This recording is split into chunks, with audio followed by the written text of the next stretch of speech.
Magandang araw sa inyong lahat, mga mahal naming tagapakinig, at maligayang pagbabalik sa aming channel, ang mga kwento mula sa dilim. Ang kwentong inyong matutunghayan ay isang paalala. Isang paalala na sa likod ng mga pinaka-perpektong ngiti. Ngiti sa lilim ng mga pinakamatatayog na pader at sa loob ng mga pinakamarangyang tahanan ay maaaring nagkukubli ang mga pinakamadilim na sikreto. Samahan ninyo kami sa Villa Milagros kung saan ang bango ng kape ay may kahalong amoy ng kasalanan. Ito ang unang kabanata. Alitaptap, Ali. Ang mantsa ng mamahaling red wine ay dahan-dahang kumalat sa puting bestida ni Ali. Tila isang sariwang sugat na bumubuka sa ibabaw ng simpleng tela. Huminto ang lahat ng usapan sa hapagkainan. Ang tanging maririnig na lang ay ang mahinang pagpatak ng alak mula sa laylayan ng kanyang damit patungo sa makintab na sahig na gawa sa nara. Sa kanyang harapan, isang mapanuyang nangiti ang sumilay sa labi ni Dako Magdiwang, ang nakatatandang kapatid ni Kael.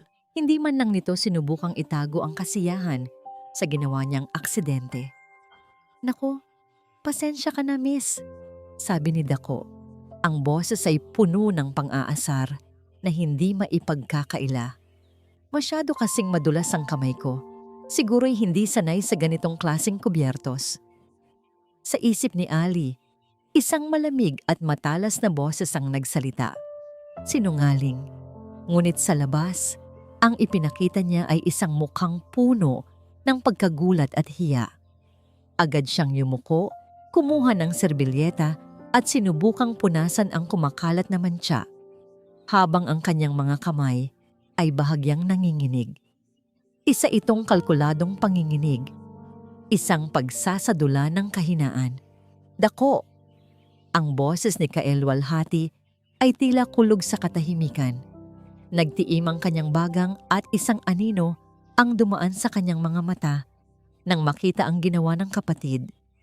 "Ano sa tingin mo ang ginagawa mo?" "Nagkamali lang, Kael. Huwag kang masyadong mainit," sagot ni Dako. Kibit balikat na uminom mula sa kanyang kopita. Sa kabisera ng mahabang mesa, si Doña Isila Magdiwang ay nanatiling tahimik. Tuwid ang kanyang likod, ang kanyang mga kamay ay kalmadong nakapatong sa mesa na para bang nanonood lamang ng isang dula. Ngunit nakita ni Ali ang panandaliang pagsang-ayon sa mga mata nito bago ito nag-iwas ng tingin. Ang rey ng agila, pinapanood ang kanyang sisiw na sinusubok ang biktima. "Tumayo ka na riyan, Ali," marang sabi ni Kael, hinawakan ang braso ng dalaga. Ang init mula sa palad ni Kael ay tila isang munting kanlungan sa nagyayelong paligid ng silid kainan na iyon. "Hayaan mo na yan. Patawarin mo ang kapatid ko. Hindi siya naturuan ng tamang pag-uugali." Ang bawat salita ni Kael ay isang sampal sa mukha ni Dako at Doña Isila. Isang deklarasyon. Sa pugad na ito ng mga agila, si Ali, ang munting alitaptap, ay nasa ilalim ng kanyang proteksyon. Pinilit ni Ali na ngumiti. Isang matamis ngunit malungkot na ngiti. "Aayos lang, Kael. Aksidente lang naman." Ngunit habang nagsasalita siya, ang kanyang mga mata ay pasimpleng naglakbay. Sinuri niya ang bawat sulok ng silid, ang bawat mamahaling palamuti, ang bawat anino. Hindi siya naroon bilang kasintahan ni Kael. Hindi siya naroon para magmakaawa ng pagtanggap. Naroon siya para sukatin ang kanyang mga kaaway. Matapos ang hapunan na puno ng tensyon, dinala siya ni Kael sa isang marangyang silid para sa mga bisita. Paulit-ulit itong humingi ng tawad, nangangakong kakausapin niya ang kanyang pamilya. Hinalikan siya nito sa noo at sa isang saglit, naramdaman ni Ali ang isang tunay na kislap ng init. Isang kislap na agad niyang pinatay sa kanyang kalooban. Panganib iyon. Ang emosyon ay isang panganib sa misyon niya. Nang maiwan siyang mag-isa, dahan-dahan siyang lumapit sa salamin. Ang babaeng nakatingin pabalik sa kanya ay may mga matang puno ng pagod at pag-aalala. Ang perpektong maskara ni Alitaptap Ang ulilang simpleng minahal ng isang mayamang tagapagmana. Ngunit dahan-dahan, itinaas niya ang kanyang kamay patungo sa kanyang buhok. Mula roon, maingat niyang tinanggal ang isang luma at mumurahing panipit. Ito ay gawa sa tanso na may disenyong isang munting alitap-tap. Kupas na ang kulay nito, ngunit para sa kanya, ito ang pinakamahalagang bagay sa mundo. Habang tinititigan niya ang alitap-tap sa kanyang palad, ang kahinaan sa kanyang mga mata ay unti-unting naglaho. Napalitan ito ng isang bagay na mas matanda, mas malamig, at walang hangganang mas mapanganib. Isang apoy na pinagliyab ng 20 taon ng paghihintay at pagpaplano. Ito ang dahilan kung bakit siya narito. Hindi ang pag-ibig ni Kael, kundi ang utang na dugo na kailangan niyang singilin. Nagpasya siyang lumabas ng silid sandali. Kailangan niya ng hangin. Ang pasilyo ay malawak at tahimik. Ang mga larawan ng mga ninuno ng magdiwang ay tila nakamasid sa kanya mula sa mga pader. Bawat hakbang niya ay maingat at walang tunog. Habang papalapit siya sa malaking hagdanan, isang boses ang pumunit sa katahimikan. Malamig, matigas, at puno ng awtoridad. Sandali. Humarap si Ali. Sa paanan ng hagdanan, nakatayo si Doña Isila. Ang kanyang mukha ay nasa dilim, ngunit ang kanyang tindig ay hindi maipagkakamali. Ang mga mata ng matanda ay hindi nakatingin sa mukha ni Ali. Nakapako ang mga ito sa isang bagay na hawak niya sa kanyang kamay. Ang tansong panipit na hugis alitap-tap. Ang katahimikan ay tila humigpit sa pagitan nila. Bago muling nagsalita si Doña Isila, ang bawat salita ay tila isang piraso ng yelo. Saan mo nakuha ang palamuting iyan? Kael, luwalhati na ramdaman ni Kael ang paglamig ng kamay ni Ali sa loob ng kanyang palad. Saglit itong natigilan sa tanong ng kanyang ina bago sumagot sa isang boses na halos pabulong. Isang regalo po, Doña Isila, mula sa isang mahalagang tao. Ngumiti si Ali, ngunit hindi umabot ang nangiti sa kanyang mga mata. Isang matalim na tingin ang ipinukol ni Doña Isila. Isang tingin na tila sinusuri ang kaluluwa ng dalaga bago ito tumalikod ng walang imik at umakyat sa hagdanan. Naiwan sila ni Ali sa katahimikan ng malawak na bulwagan. Huwag mo na lang siyang intindihin. Basag ni Kael sa katahimikan. Hinila niya si Ali palapit sa kanya. Ganoon lang talaga si Mama. Mahirap basahin. Ngunit habang sinasabi niya iyon, isang munting tinik ng pag-aalala ang tumusok sa kanyang dibdib. Kilala niya ang kanyang ina at ang tingin na ibinigay nito kay Ali ay hindi lamang pagtataka. Iyon ay isang tingin ng pagkilala, isang mapanganib na pagkilala. Kinabukasan, sinubukan ni Kael na burahin ang masamang alaala ng nakaraang gabi. Isinama niya si Ali para maglakad-lakad sa hardin ng mga rosas, ang paboritong lugar ng kanyang yumaong ama. Dito, sa ilalim ng sinag ng araw, sa gitna ng bango ng mga bulaklak, umaasa siyang maipapakita niya kay Ali ang tunay na ganda ng Villa Milagros, ang tahanan na nais niyang maging tahanan din nito. Dito kami laging naglalaro ni Papa noon, kwento niya, habang pinagmamasdan ang saya sa mukha ni Ali, habang hinahaplos nito ang isang talulot ng rosas. Sabi niya, ang bawat pamilya raw ay parang isang hardin. Kailangan ng tiyaga, pag-aalaga, at pagmamahal para mamukadkad. Napakaganda ng sinabi niya. Sagot ni Ali, ang boses ay malambing. O siguradong mahal na mahal ka niya. Sobra, ngiti ni Kael. At sa mga sandaling iyon, habang hawak niya ang kamay ni Ali, naniwala siyang posible ang lahat, na kayang malusaw ng pag-ibig nila ang anumang tigas ng puso, kahit pa ang sa kanyang ina. Pabalik nila sa mansyon, naabutan nila si Doña Isila sa veranda, nakaupo sa harap ng isang maliit na mesa. Sa ibabaw nito ay isang tasa ng bagong timplang kape, ang sikat na magdiwang blend. Umuusok pa ito at ang aroma ay mayaman at mapangakit. Ginawa ni Doña Isila ang kanyang pang-araw-araw na ritual. Dahan-dahan niyang itinaas ang tasa, ipinikit ang kanyang mga mata at nilanghap ng malalim ang bango nito. Isang ekspresyon ng halos banal na kasiyahan ang gumuhit sa kanyang mukha. Ngunit, gaya ng dati, hindi niya ito ininom. Maingat niyang ibinaba ang tasa at isang mabilis na anino ng pait, pagsisisi, ang dumaan sa kanyang mukha bago ito muling naging isang walang emosyong maskara. Alihija, tawag ni Doña Isila. Ang boses ay kalmado, ngunit may bigat ng utos. Maiwan ka sandali. May nais lang akong sabihin sa'yo, Kael. Magtungo ka na sa opisina. Hinihintay ka na ng mga bagong ulat mula sa plantasyon. Nag-aalangan si Kael, ngunit isang marahang pisil mula sa kamay ni Ali ang nagsabing, ayos lang ang lahat. Sa huli, tumango siya at pumasok sa loob, ngunit ang kanyang mga paa ay mabigat. May kung anong hindi maganda siyang nararamdaman. Pagkalipas ng ilang minuto, hindi na siya nakatiis. Dahan-dahan siyang lumabas mula sa isang pinto sa gilid, sapat na malapit para marinig ang pinag-uusapan sa veranda.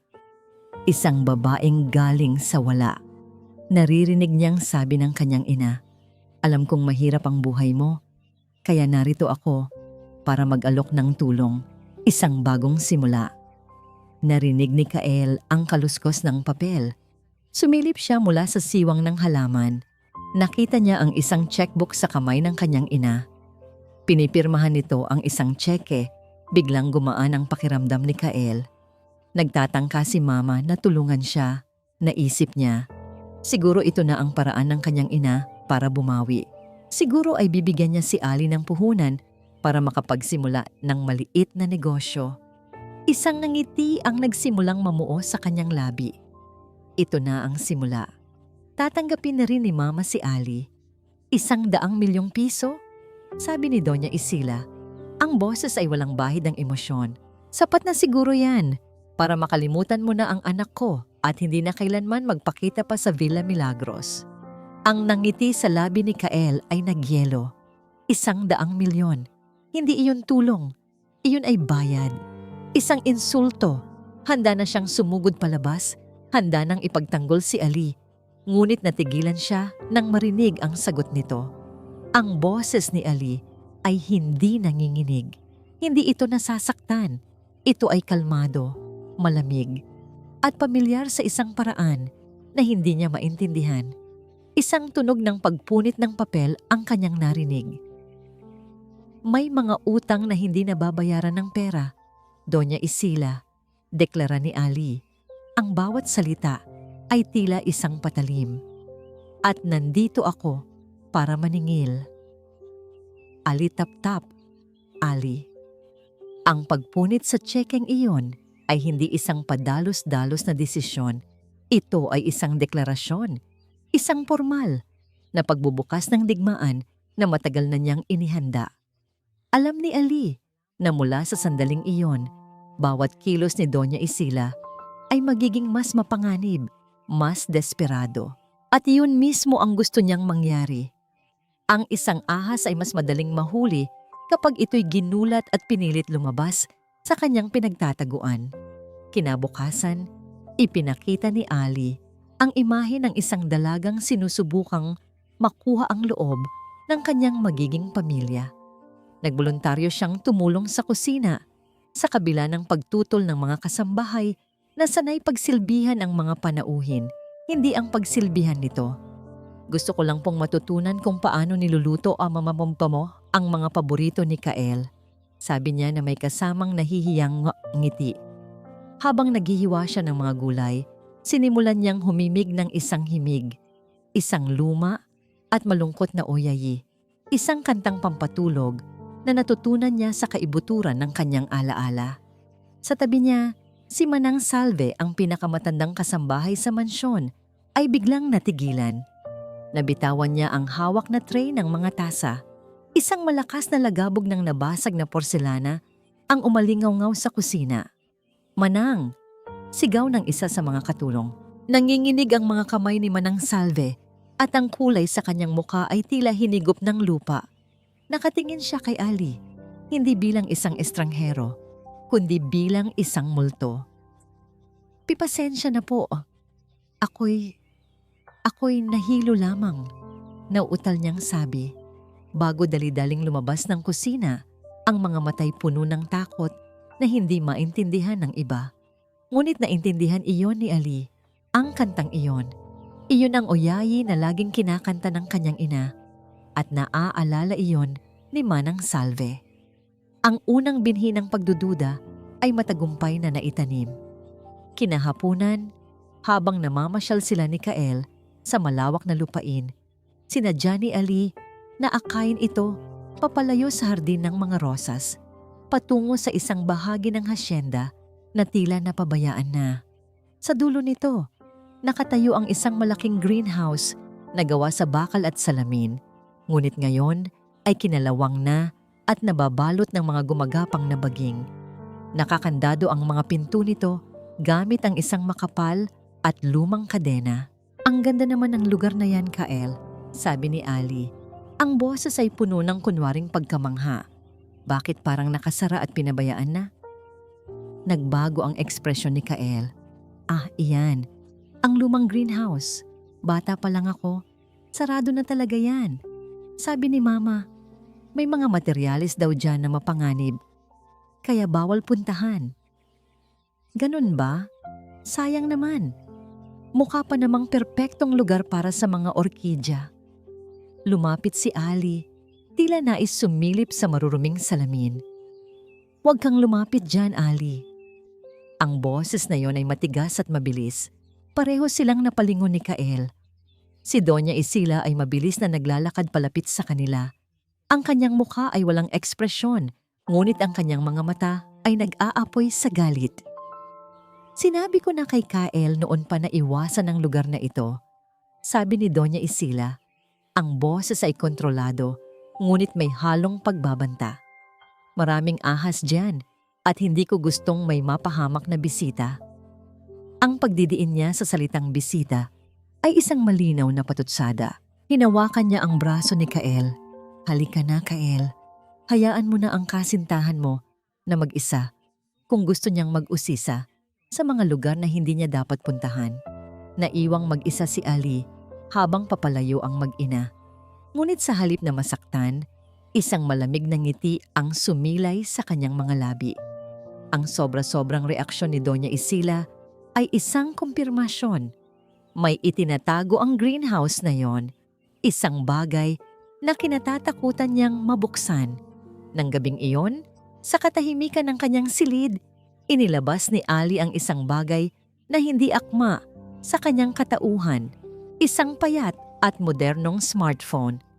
Iisang numero lang ang nakasave doon. "Ako to," sabi niya sa kabilang linya. Ang kanyang boses ay nagbago. Naging formal at puno ng awtoridad. "Simulan na ang Phase 2.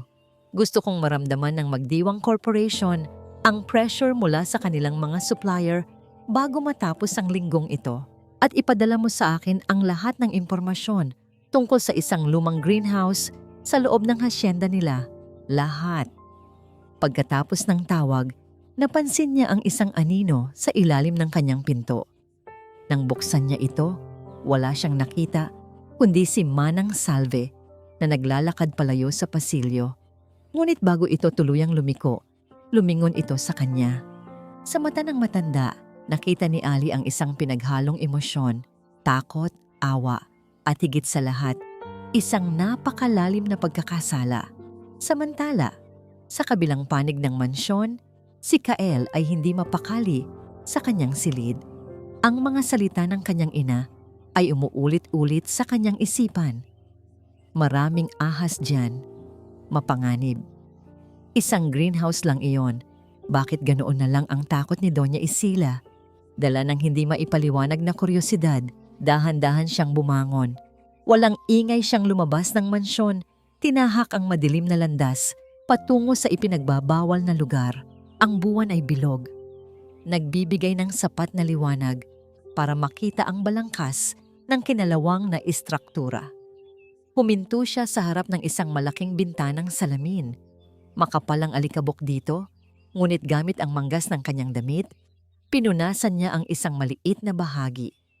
Idinikit niya ang kanyang mukha sa malamig na salamin at sumilip sa loob.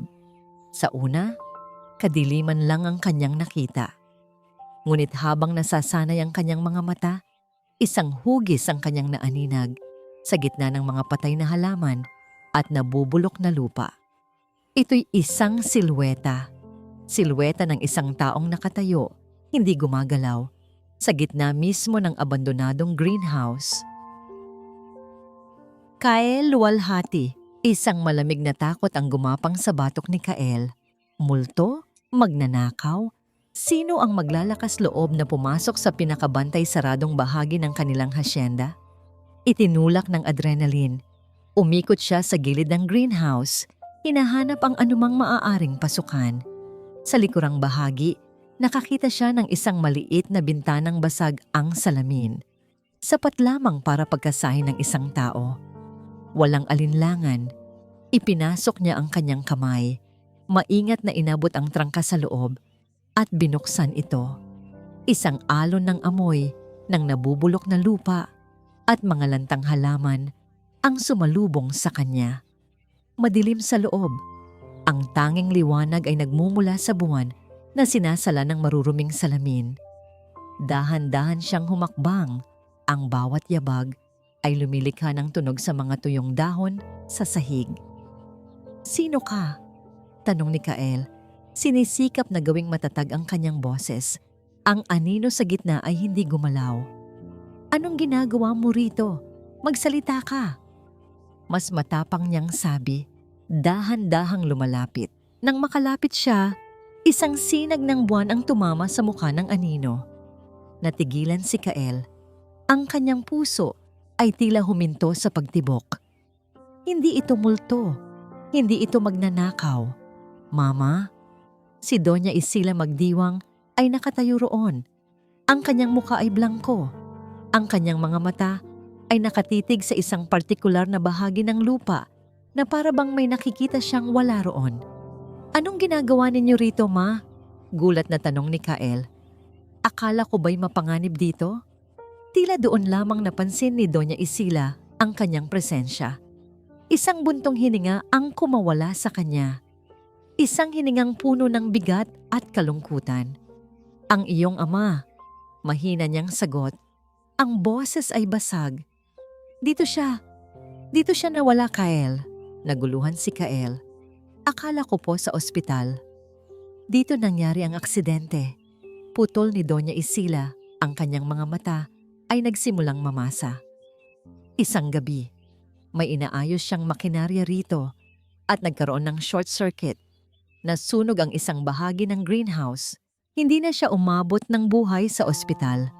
Pinakandado ko ang lugar na ito dahil hindi ko kayang tingnan ito nang hindi naaalala ang gabing iyon.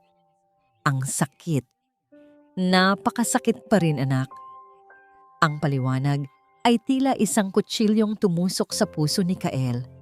Ang galit at pagdududa ay napalitan ng awa at pagkakasala. Niyakap niya ang kanyang ina na sa unang pagkakataon sa loob ng maraming taon ay tila marupok at nanghihina sa kanyang mga bisig. Naniwala siya. Gusto niyang maniwala.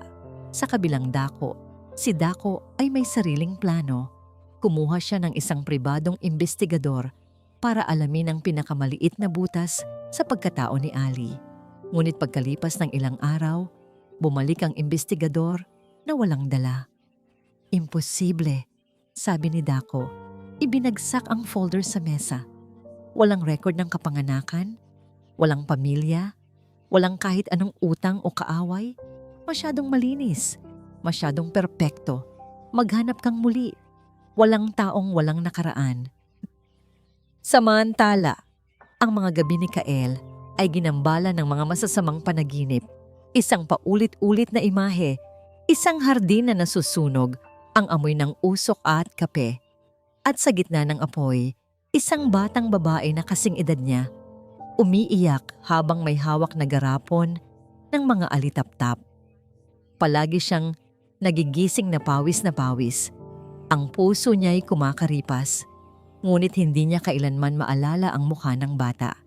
Isang hapon, habang nag-uusap sila ni Ali sa sala, aksidenteng nakita ni Ali ang isang lumang litrato ng ama ni Kael sa isang estante. "Siya ba ang papa mo, Kael?" tanong ni Ali. Ang boses ay puno ng interes. Ang gwapo niya. Nakakalungkot ang nangyari sa kanya. Paano nga ba nangyari ang aksidente? Ang simpleng tanong ay nagpabigat sa dibdib ni Kael. Ikinuwento niya ang sinabi ng kanyang ina sa greenhouse. Tumango-tango si Ali. Ang kanyang mga mata ay puno ng pakikiramay. "Nandoon ka ba noong nangyari iyon?" Malambing niyang tanong. "Bata pa ako. Hindi ko na gaanong maalala," sagot ni Kael. Ngunit habang sinasabi niya yon, ang imahe mula sa kanyang panaginip, ang apoy, ang usok, ay sumaglit sa kanyang isipan. Kinagabihan, hindi pa rin matahimik si Kael. Bumalik siya sa labas ng greenhouse, hindi para pumasok, kundi para tingnan lamang ito mula sa malayo. May kung anong hindi tama. Kung may sunog, bakit walang bakas ng pagkasunog sa istruktura? Naglakad siya sa gilid nito, sa parehong daan na tinahak niya kagabi. Isang bagay ang pumukaw sa kanyang pansin malapit sa bintanang basag. Isang maliit na piraso ng tela na marahil ay naisabit at napunit mula sa damit ng kung sino mang dumaan doon noon. Pinulot niya ito. Ito ay isang piraso ng luma at maruming tela na marahil ay bahagi ng laylayan ng isang bestida ng bata. Ngunit hindi iyon ang nakapagpatigil sa kanyang paghinga. Sa gitna ng tela, mayroong isang maliit na burda. Kupas na ito at halos hindi na makita. Isang burda ng kumikinang na alitap-tap. Pinagmasdan ni Ali si Kael mula sa bintana ng kanyang silid. Nakita niya itong nakatayo sa dilim, hawak ang maliit na piraso ng tela. Hindi niya kailangang marinig ang mga iniisip nito para malaman na ang laso ng pagdududa ay nagsisimula nang kumalat sa ugat ng kanyang tiwala. Iyon ay isang masakit, ngunit kinakailangang hakbang sa kanyang plano. Ang pag-ibig ni Kael ay isang komplikasyon, ngunit ang paghahanap nito sa katotohanan ay isang sandata na maaari niyang gamitin. Kinabukasan, ang tensyon sa Villa Milagros ay hindi na lamang tungkol sa personal na relasyon. Isang bagyo ang paparating sa negosyo ng mga magdiwang at si Ali ang sentro ng bagyong iyon. Sa isang maliit at tahimik na coffee shop sa bayan, malayo sa mapanuring mata ng hasyenda, nakaupo si Ali sa harap ng kanyang laptop. Sa kabilang linya ng isang naka-encrypt na video call ay ang kanyang pinagkakatiwalaang kanang kamay. Nagsimula na ang pag-atras ng dalawa sa kanilang pinakamalaking international distributors, mamlihim, ulat ng lalaki. Ang bagong brand ng kape na inilunsad natin sa Europa, ang Sinukuan's Pride, ay unti-unti nang kinakain ang kanilang market share. Ang reklamo, mas superior ang kalidad ng lasa ng atin. Isang malamig na ngiti ang sumilay sa labi ni Ali. Magaling. Ituloy ang pressure. Gusto kong maramdaman ni Doña Isila na unti-unting gumuho ang imperyong ipinundar niya mula sa kasinungalingan. Ang epekto ng kanyang mga galaw ay agad na naramdaman sa mansyon. Isang emergency meeting ang ipinatawag ni Doña Isila. Naroon si Dako, ang mukha ay gusot sa pag-aalala, at si Kael, na kahit pilit na nakikinig ay halatang lumilipad ang isip sa ibang bagay. Paano nangyari ito? Sigaw ni Doña Isila. Ibinagsak ang isang folder ng mga ulat sa mesa. Sa loob lamang ng isang buwan, bumagsak ng 30% ang ating benta. At ano itong Sinukuan's Pride? Saan sila nanggaling? Hindi ko alam, Mama. Sagot ni Dako, pawis na pawis. Para silang kabuting sumulpot. At ang masama pa, ang sabi ng mga eksperto, ang timpla ng kape nila ay halos kapareho ng formula natin, pero mas pino, mas perpekto. Ang salitang formula ay nagpatigil kay Kael. Naalala niya ang sinabi sa kanya ni Ali. tungkol sa mga ahas sa greenhouse. Nagsimulang magdugtong-dugtong ang mga piraso sa kanyang isipan. Sa gitna ng mainit na pagtatalo, nina Doña Isila at Dako, si Manang Salve ay tahimik na pumasok para maghain ng kape. Nanginginig ang kanyang mga kamay, dala na rin siguro ng tensyon sa silid. Habang inilalapag niya ang tasa sa harap ni Kael, at pagkatapos ay sa harap ni Ali, na tahimik na nakaupo sa isang tabi, ang matanda ay tila nalito. "Kape para sa inyo, Senyorito Kael," sabi niya. Ang boses ay garalgal. "At para sa iyo, lihim." Isang nakabibinging katahimikan ang biglang bumalot sa silid. Ang lahat ng pagtatalo ay huminto. Bawat pares ng mata ay napako kay Manang Salve. Si Dako ay kumunot ang noo sa pagtataka. Si Kael ay natigilan. Ang pangalang iyon ay tila isang kulog na umalingaw-ngaw sa kanyang tainga. At si Doña Isila, ang mukha ni Doña Isila ay namutla. Ang mga mata niya ay naging singkit at matalas, isang tingin na kayang pumatay, na ipinukol niya sa kawawang kasambahay. Agad na napagtanto ni Manang Salve ang kanyang pagkakamali. Nabitawan niya ang hawak na pitsel at tumapon ang mainit na kape sa sahig, ngunit walang sino mang pumansin dito. "Pipatawad po." Ang ibig kong sabihin, Ali, nauutal niyang sabi. Yumuyuko habang nanginginig sa takot. Ngunit huli na ang lahat. Ang pangalan ay nasambit na.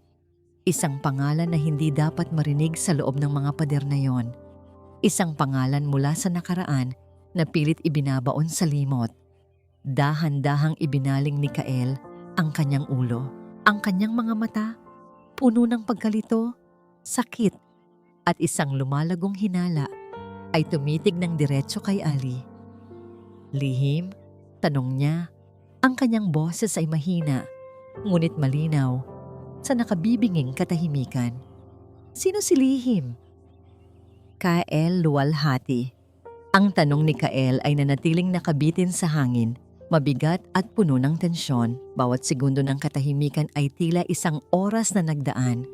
Nakita niya ang panandaliang pagkataranta sa mga mata ni Ali, bago ito napalitan ng isang kalmadong pagkukunwari. Ngunit ang kanyang ina, ang unang bumasag sa katahimikan.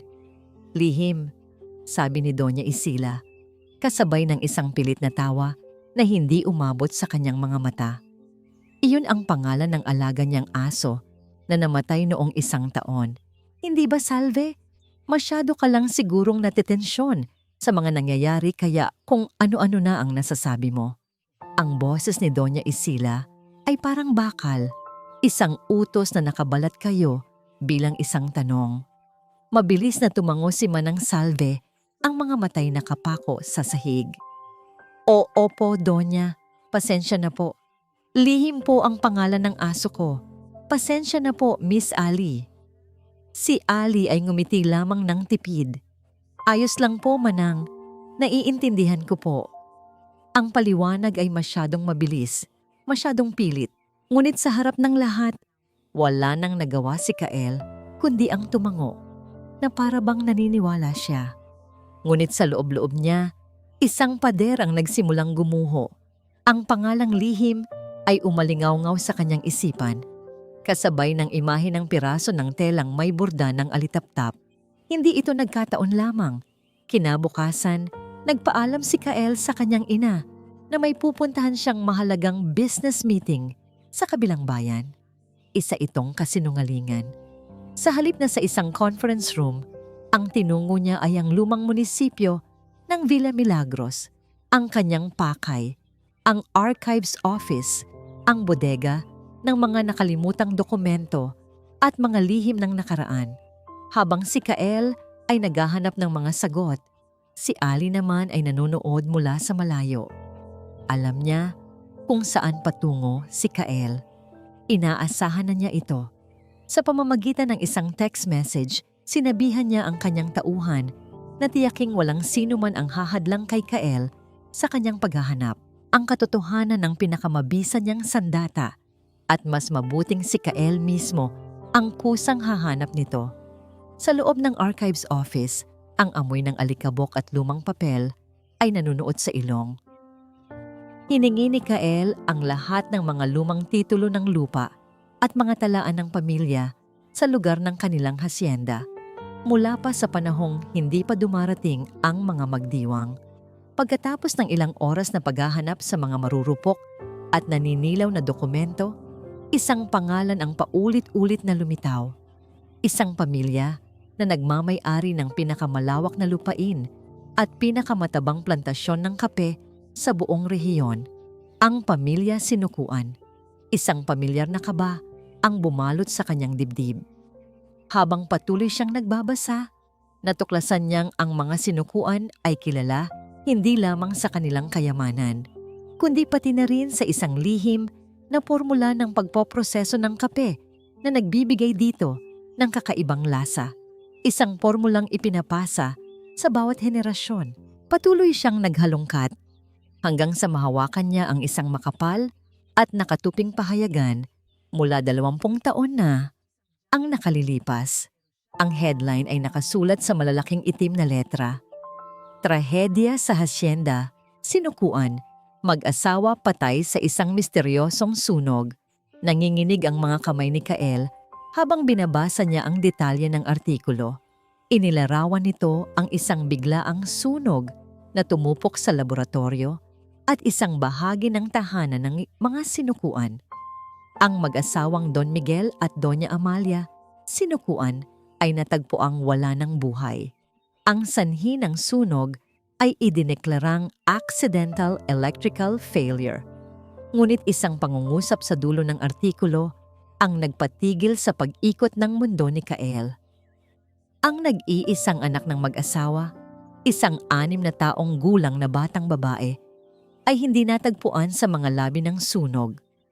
Pinaniniwalaan ng mga awtoridad na kasama itong nasawi at ang katawan nito ay tuluyan ng natupok. Ang pangalan ng nasawing bata ay lihim. Binitawan ni Kael ang pahayagan na para siyang napaso. Ang kanyang paghinga ay naging mabilis at mababaw. Lihim Sinukuan. Ang nawawalang anak, ang nasunog na laboratorio, ang accidental electrical failure, ang formula ng kape, ang piraso ng tela, ang pagtawag ni Manang Salve. Ang lahat ng piraso ng palaisipan ay biglang nagkabit-kabit, bumubuo ng isang imahe na napakasama, napakadilim, at napaka-imposibleng paniwalaan. Ang babaeng mahal niya, si Ali.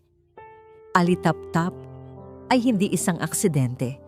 Siya ay isang multo mula sa nakaraan at siya ay nagbalik para maningil. Ali Tap-Tap, Ali. Alam ni Ali ang eksaktong sandali kung kailan nalaman ni Kael ang katotohanan. Nakita niya ito sa paraan ng pagtingin nito sa kanya nang umuwi ito mula sa munisipyo. Ang dating init at pagsamba sa mga mata nito ay napalitan ng isang bagong emosyon, isang pinaghalong takot, pagkalito, at isang malalim na sakit. Ngunit hindi siya nito kinompronta. Sa halip, isang nakabibinging pader ng katahimikan ang namagitan sa kanila.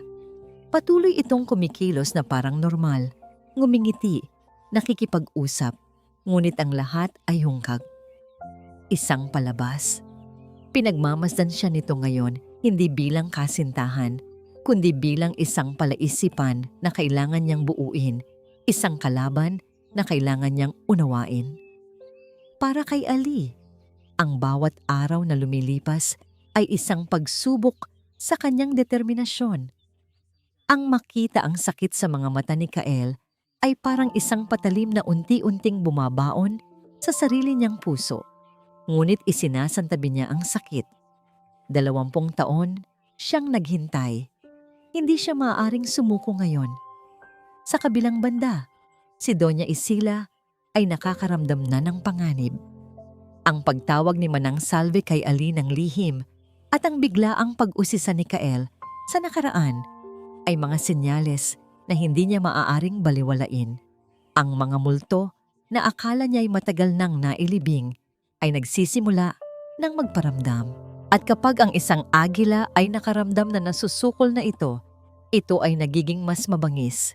Isang hapon, habang si Ali ay naglalakad mag-isa sa bayan para bumili ng ilang gamit, isang kalkuladong galaw para ipakita na siya ay mahina at walang proteksyon.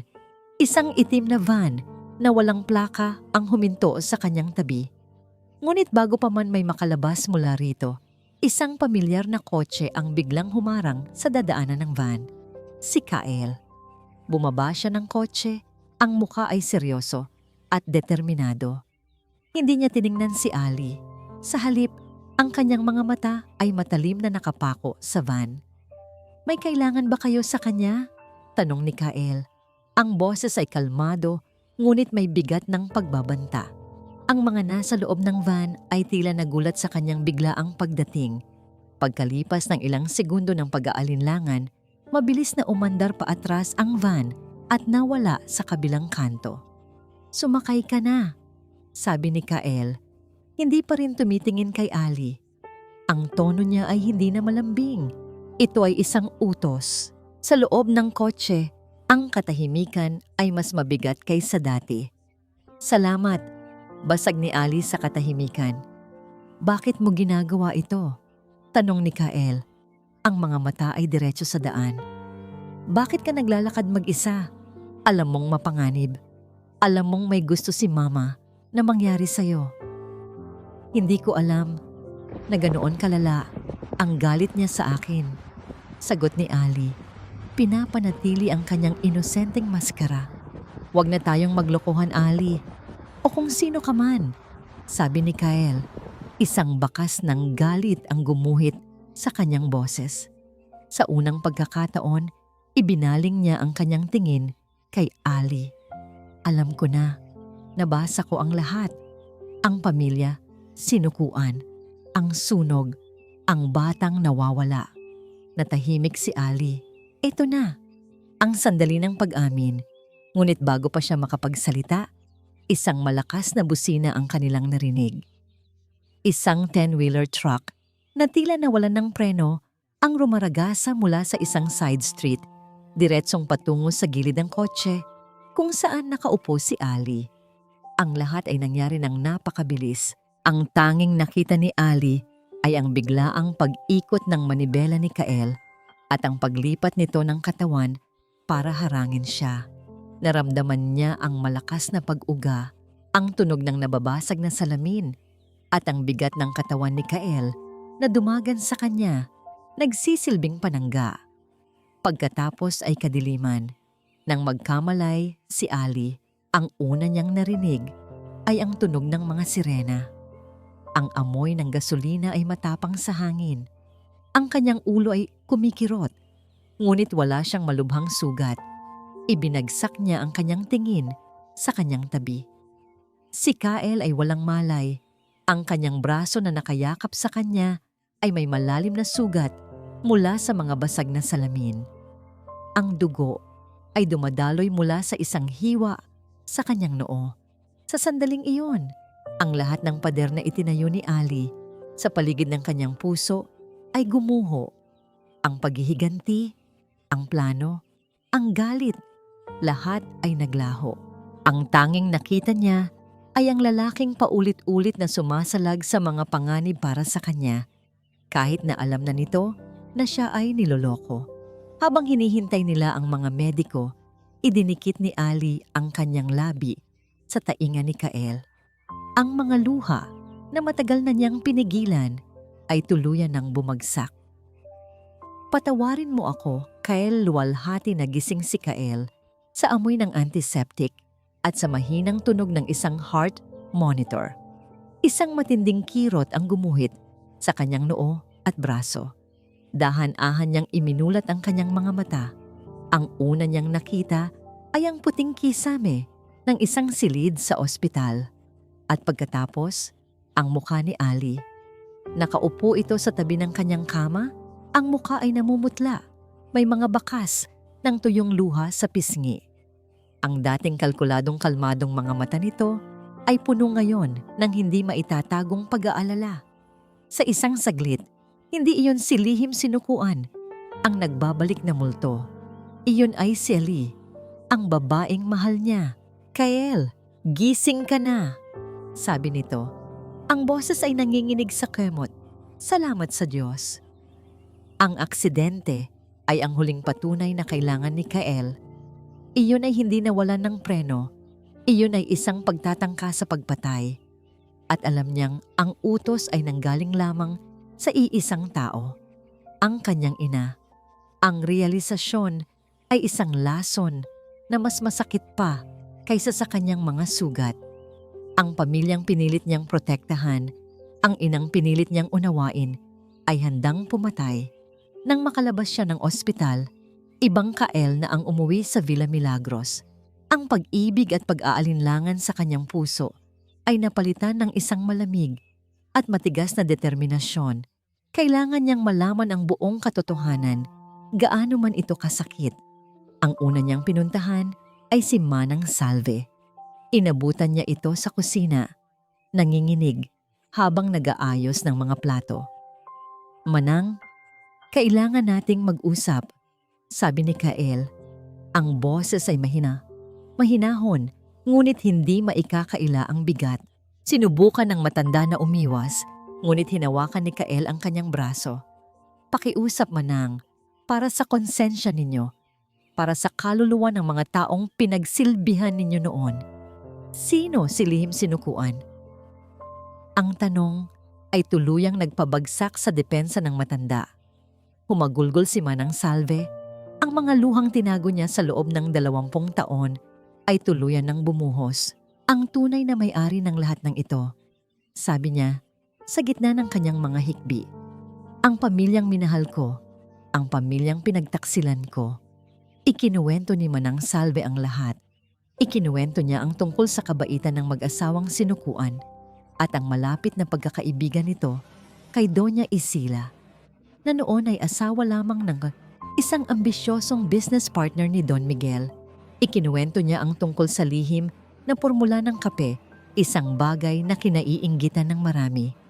"Hindi iyon aksidente, Kael," umiiyak na pag-amin ng matanda. "Ang sunog, sinadya iyon. Narinig ko sila. Narinig ko ang plano. Pero natakot ako. Pinagbantaan nila ang pamilya ko. Wala akong nagawa, kundi ang manahimik." Ang bawat salita ay isang suntok sa sikmura ni Kael. Ngunit may isang bagay pa siyang kailangang malaman. "Ang papa ko? Kasama ba siya rito?" Umiling si Manang Salve. "Ang iyong ama ay isang mabuting tao, Kael. Wala siyang alam. Ang lahat ay kagagawan ng iyong ina." Bago umalis si Kael, may inabot sa kanya ang matanda. Isang maliit at lumang baul na gawa sa kahoy. "Itinago ko ito sa loob ng 20 taon, sabi ni Manang Salve. "Pag-aari ito ni Doña Amalia, ang ina ni Lihim. Bago mangyari ang lahat, ibinilin niya ito sa akin. Sabi niya, kung may mangyaring masama sa kanila, ibigay ko raw ito sa taong may pinakamabuting puso na makakatulong sa kanyang anak." Dinala ni Kael ang baul sa kanyang silid at binuksan ito. Sa loob, nakita niya ang mga lumang larawan, mga sulat at isang maliit na kwadernong nababalutan ng katad. Ito ay isang talaarawan. Ang talaarawan ni Amalia Sinukuan. Nanginginig ang mga kamay ni Kael habang binubuksan niya ito.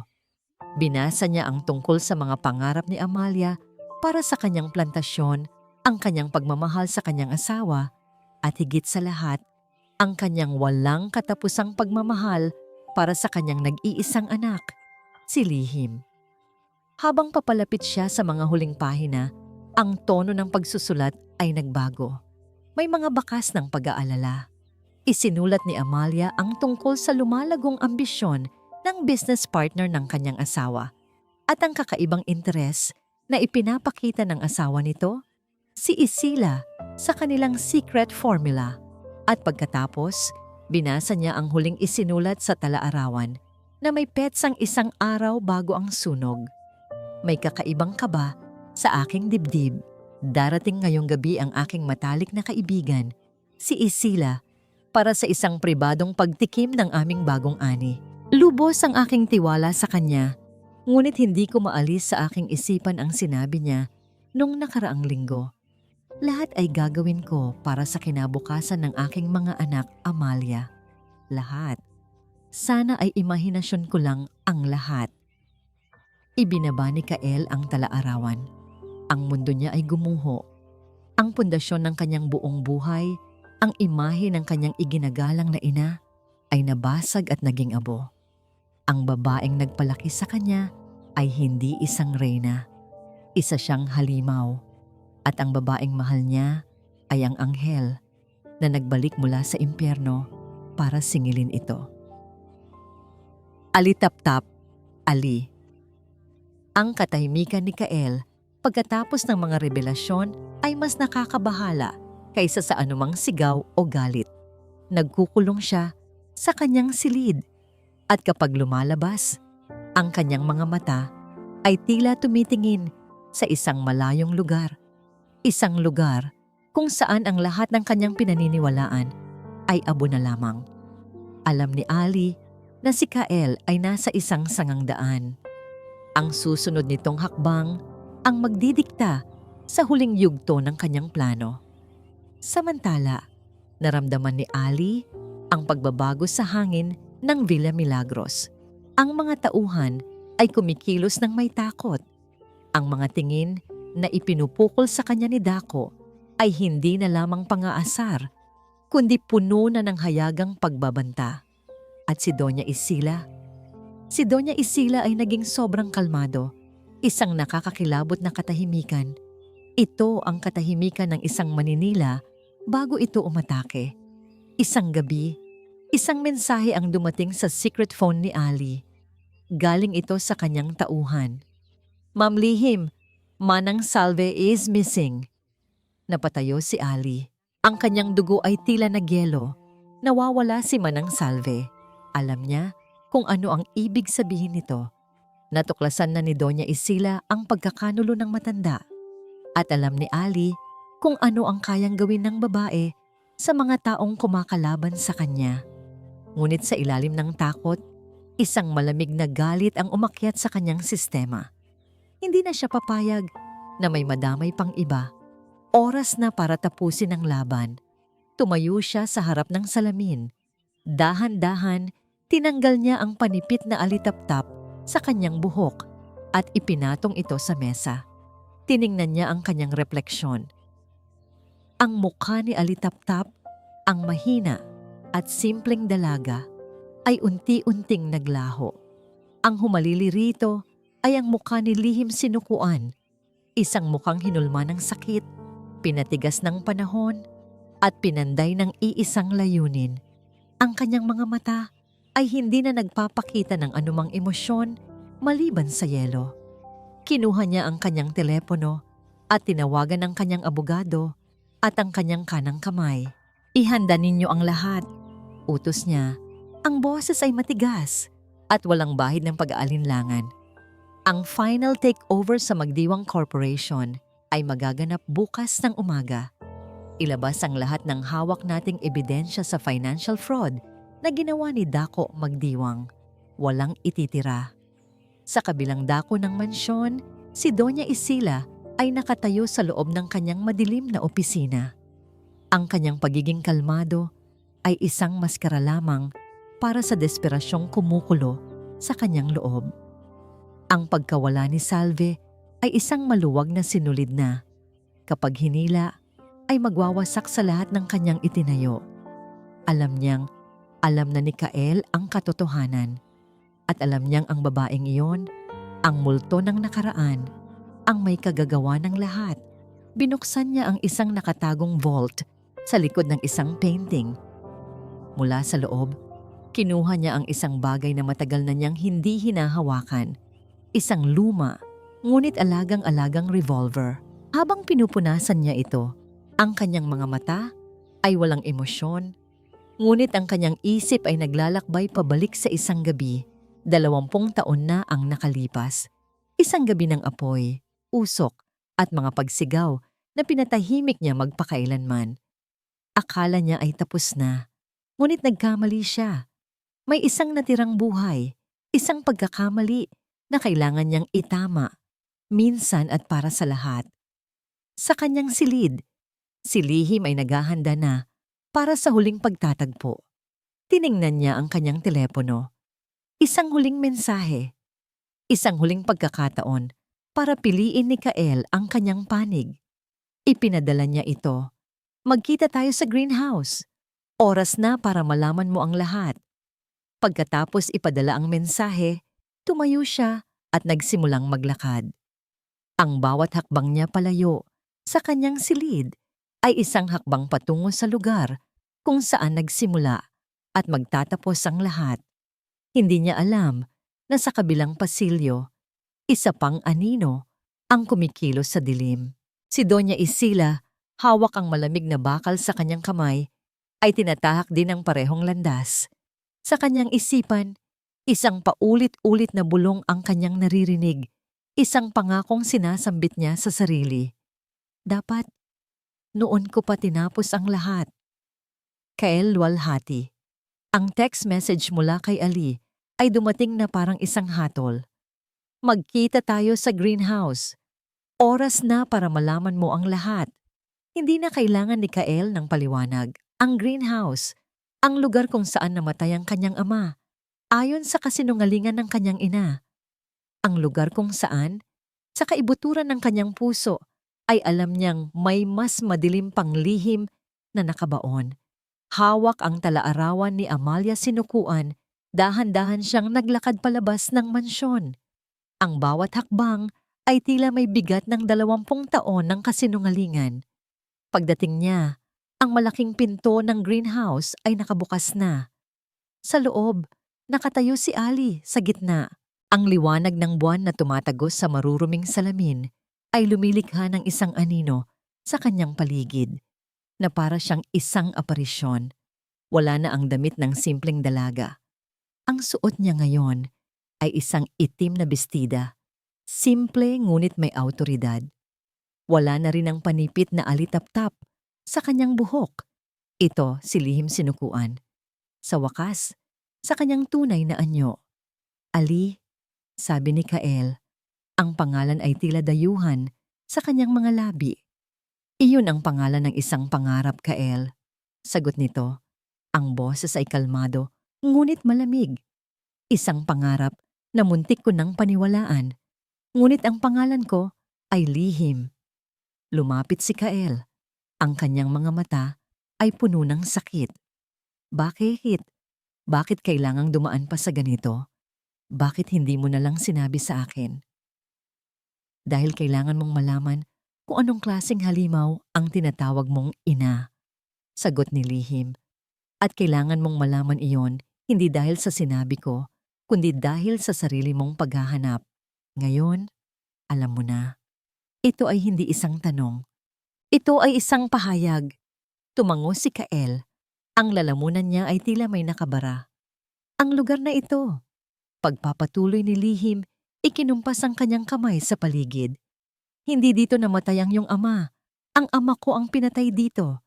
Sa isang senyas niya, isang lalaking nakasut ang lumabas mula sa anino. Ito ang kanyang assistant. Hawak ang isang tablet.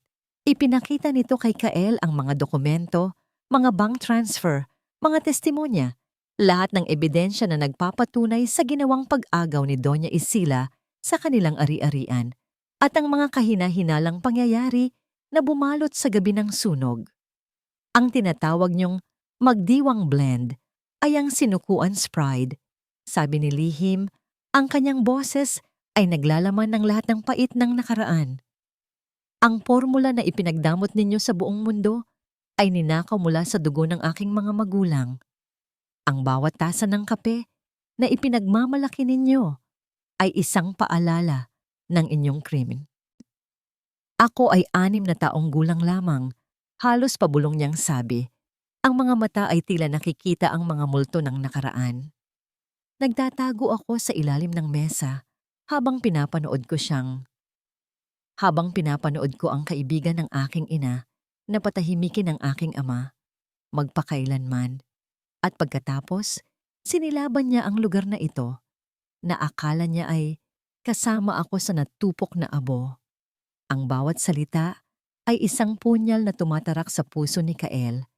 Ang mga imahe mula sa kanyang mga panaginip, ang apoy, ang usok, ang umiiyak na batang babae, ay biglang naging malinaw.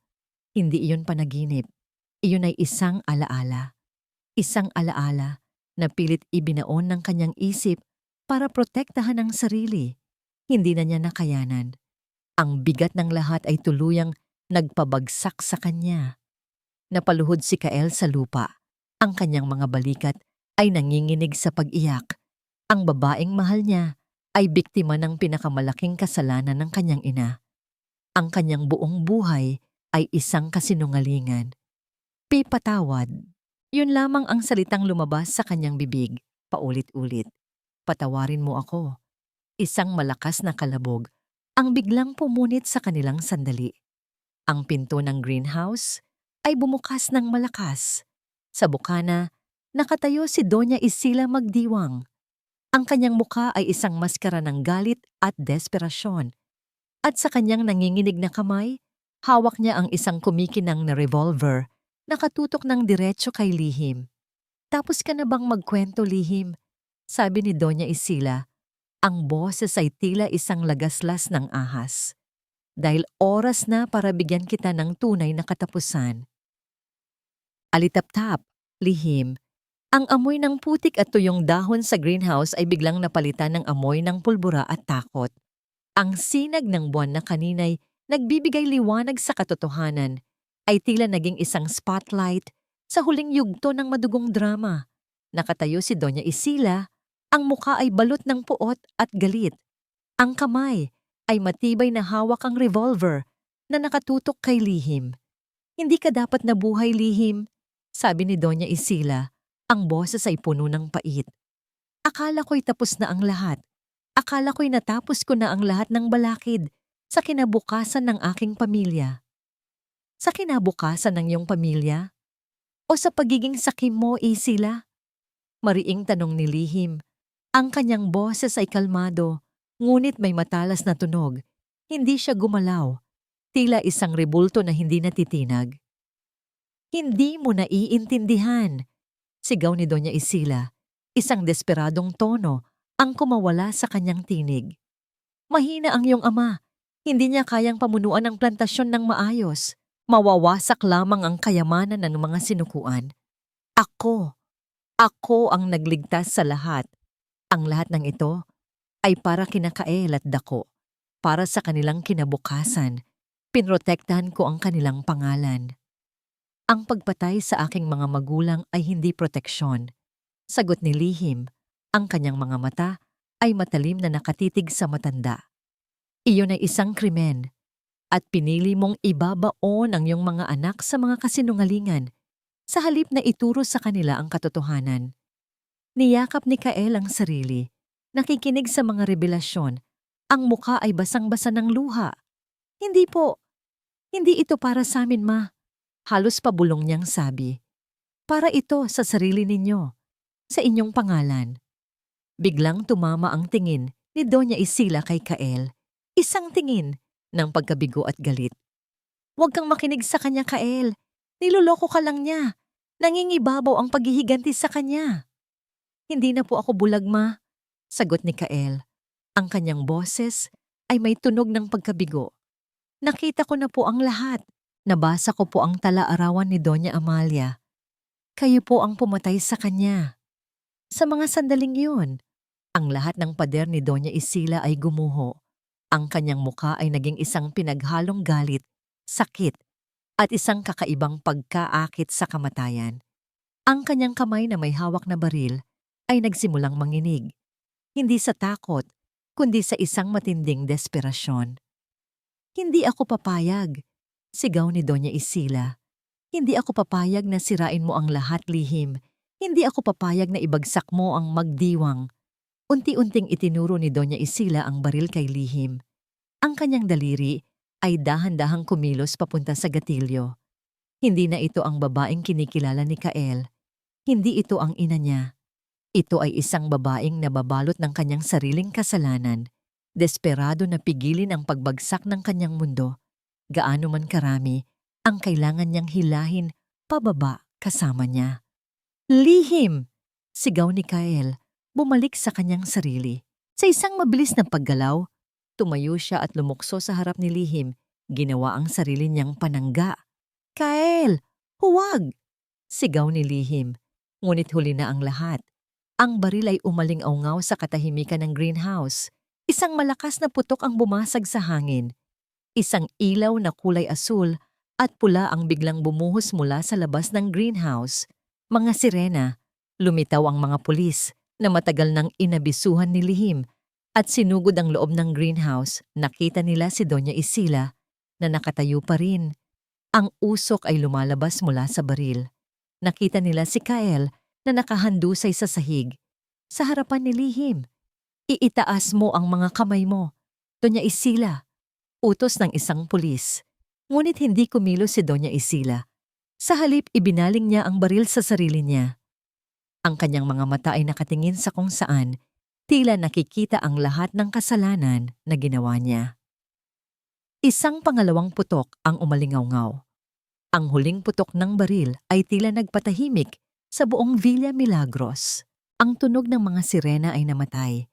Ang mga pulis ay tahimik na kumilos habang ang katawan ni Doña Isila ay nakahandusay sa sahig, sa tabi ng baril na nagtapos sa kanyang buhay at sa kanyang mga kasinungalingan.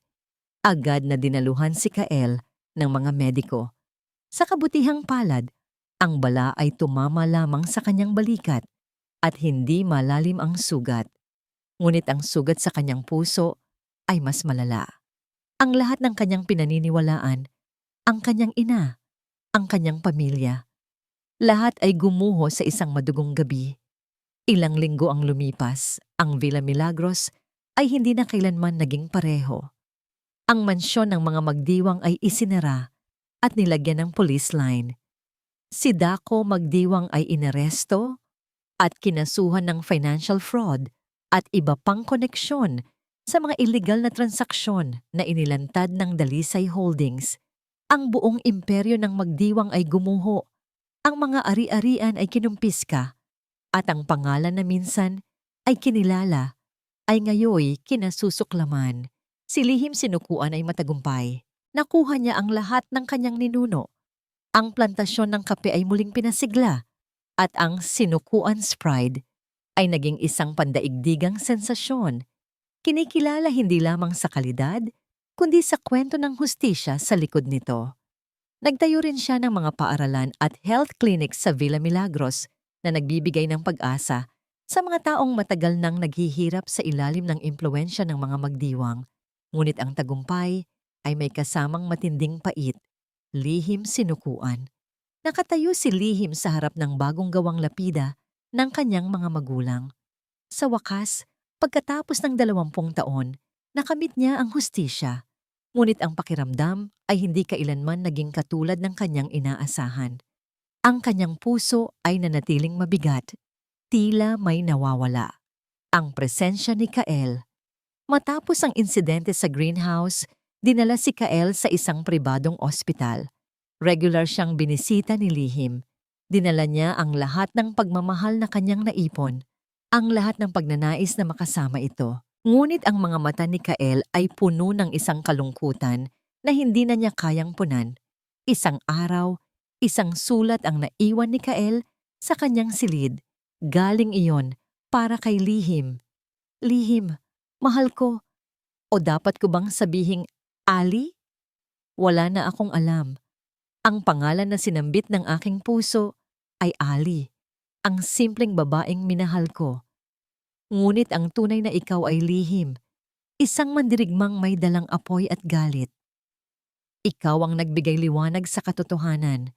Ikaw ang nagdala ng hustisya. At habang buhay akong magpapasalamat sa iyong katapangan, hindi ko kayang kalimutan ang dugo na bumalot sa aming pamilya. Ang aking pangalan, Lihim, ay bahagi na ng madilim na legacy ng Magdiwang. Ang aking mga kamay ay marumi. Hindi karapat-dapat na hawakan ang iyong mga kamay na nagdala ng pagpapalaya. Kailangan kong humanap ng sarili kong kapayapaan. Kailangan kong lumayo. Hindi ko alam kung kailan o kung kailan ako makakabalik.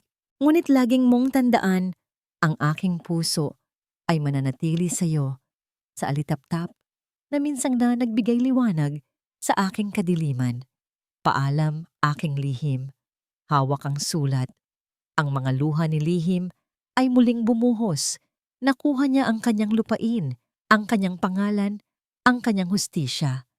Ngunit sa proseso, nawala niya ang lalaking nagprotekta sa kanya. Ang lalaking nagbigay sa kanya ng sulyap sa isang kinabukasan na hindi balot ng galit. Kael luwalhati. Malayo na si Kael sa Villa Milagros. Nagtatrabaho siya ngayon sa isang non-profit organization, tumutulong sa mga maliliit na magsasaka sa mga liblib na lugar. Ang kanyang dating marangyang pamumuhay ay napalitan ng isang simpleng buhay, puno ng pagod, ngunit may kasamang kapayapaan. Nasa kanya pa rin ang piraso ng telang may borda ng alitaptap, isang paalala ng kanyang nakaraan, isang paalala ng babaeng mahal niya. Alam niyang hindi na niya maibabalik ang nakaraan, ngunit umaasa siyang sa paglipas ng panahon, sa gitna ng mga abo ng kahapon, ay may bagong pag-asa na sisibol. Isang gabi, habang nakaupo siya sa isang bangko sa gilid ng ilog, may isang alitaptap, ang dahan-dahang lumipad, patungo sa kanya. Lumapag ito sa kanyang kamay, kumikinang sa dilim, bago ito muling lumipad, patungo sa kawalan. Hindi man sila magkasama sa pisikal, alam niyang ang espiritu ni lihim ay laging nasa kanya. At dito po nagtatapos ang kwento nila, Lihim at Kael. Isang paglalakbay na nagturo sa atin na ang paghahanap ng hustisya ay maaaring magdala ng kapayapaan, ngunit ang presyo ng katotohanan ay minsan mas masakit pa kaysa sa kasinungalingan. Ang mga sugat ng nakaraan ay hindi madaling maghilom, at ang pag-ibig, gaano man katotoo, ay maaaring hindi sapat para pagalingin ang lahat. Taos-puso po akong nagpapasalamat sa inyong walang sawang pagsubaybay sa bawat kabanata ng Ang Alitaptap sa Pugad ng Mga Agila. Ang inyong bawat pakikinig ay nagbibigay inspirasyon sa aming patuloy na gumawa ng mga kwentong tumatatak sa puso at isipan. I-comment nyo lang po sa ibaba kung ano ang inyong naramdaman sa pagtatapos ng kwentong ito. Mayroon pa ba kayong ibang tanong tungkol sa mga karakter? Ano ang aral na inyong napulot? Kung nagustuhan nyo ang kwentong ito, isang pindot lang po sa like button ay share ang episode na ito sa inyong mga kaibigan. At syempre, mag-subscribe sa aming channel para hindi kayo mahuli sa aming mga susunod pang kwento. Muli, ako po ang inyong lingkod, nag-iiwan ng isang paalala. Ang bawat puso ay may sariling kwento, at ang bawat kwento ay may aral na naghihintay. Hanggang sa muli.